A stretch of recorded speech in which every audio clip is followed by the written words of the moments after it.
The Samsung Galaxy Z Flip 5 has just launched, and earlier this year, the Z Flip series finally found competition from the Oppo Find N2 Flip, which stepped into the ring, challenging Samsung for its crown.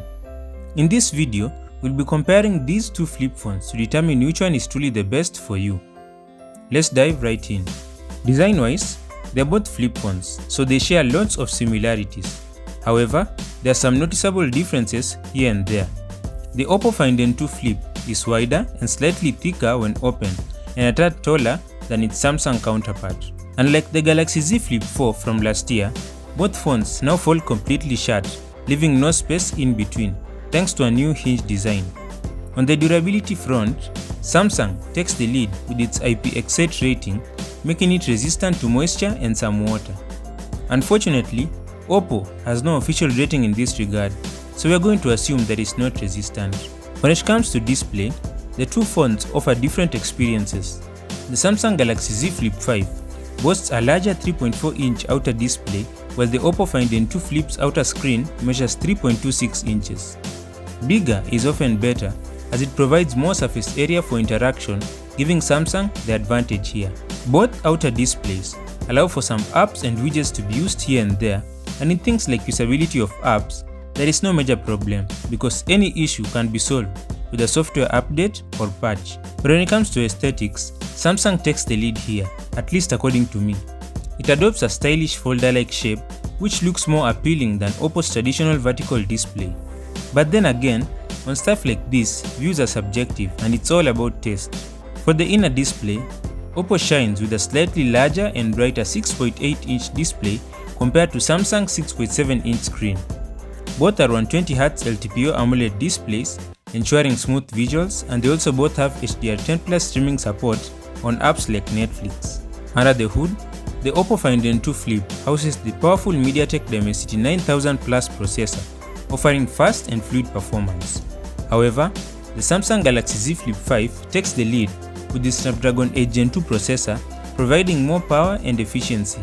And just like the S23 series, it's a slightly overclocked version called the Snapdragon 8 Gen 2 for Galaxy.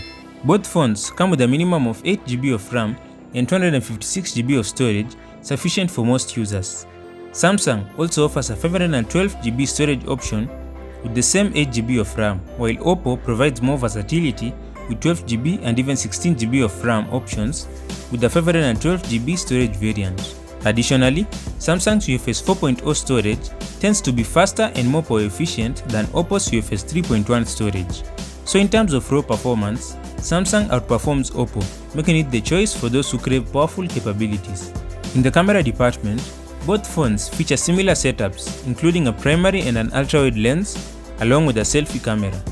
However, the specifics vary. The Samsung Galaxy Z Flip 5 sports a 12-megapixel primary and ultra-wide sensors, accompanied by a 10-megapixel selfie camera. On the other hand, the Oppo Find N2 Flip boasts a 50-megapixel primary lens and an 8-megapixel ultra-wide lens and a 32-megapixel selfie camera. While both phones excel at capturing photos and videos, the Z Flip 5 takes the lead with its better camera capabilities. Its main lens supports optical image stabilization and HDR10+ for video recording, and the ultra-wide lens offers a wider field of view.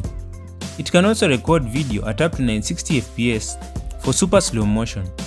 Additionally, the Z Flip 5 allows 8K video recording for its selfie camera, while the Find N2 Flip lacks these features. Overall, Samsung delivers a superior camera experience for both photos and videos. Software-wise, both phones run on Android 13. However, they have their respective custom skins to differentiate their user interfaces. Samsung has One UI 5.1, while Oppo has ColorOS 13. Personally, I prefer One UI from Samsung, so I'm biased. But when it comes to user interface, it's 100% subjective. You get to pick what you like. Both phones offer 4 years of software updates and 5 years of security updates, so when you get them, you are safe for the next couple of years. Battery life and charging speed are crucial factors for any smartphone user. Oppo manages to pack a larger 4400 mAh battery, surpassing Samsung's 3700 mAh capacity. Not only does Oppo offer a bigger battery, but it also comes with a 67W charger, enabling faster charging compared to Samsung's 25W charging. It's worth mentioning that while Samsung may not have the advantage in charging speed, it does have a unique feature in its arsenal: 15-watt wireless charging, something Oppo's Find N2 Flip lacks. Despite that, I still believe that Oppo is better with regards to battery life and charging. As most people are still okay with lacking wireless charging, it's not that necessary. One notable advantage of the Oppo Find N2 Flip is its superior unboxing experience. The package includes a 67-watt charger, a protective case, and more accessories, whereas it's a shame that Samsung only provides a cable. Finally, the price point. Both phones will set you back at least $1,000 US. However, as the Oppo Find N2 Flip has been on the market for a few months now, it's possible that the price has dropped, giving it an edge for those seeking an affordable option. So both phones are great contenders, each with its own set of strengths and weaknesses, and it boils down to what matters to you most in a phone. Personally, I get the Samsung just for the outer display. Let us know what you'd pick from the two, and if you like the video, you can subscribe, like, share, and even comment. Thanks for watching. I'm Milan, and I'm signing out.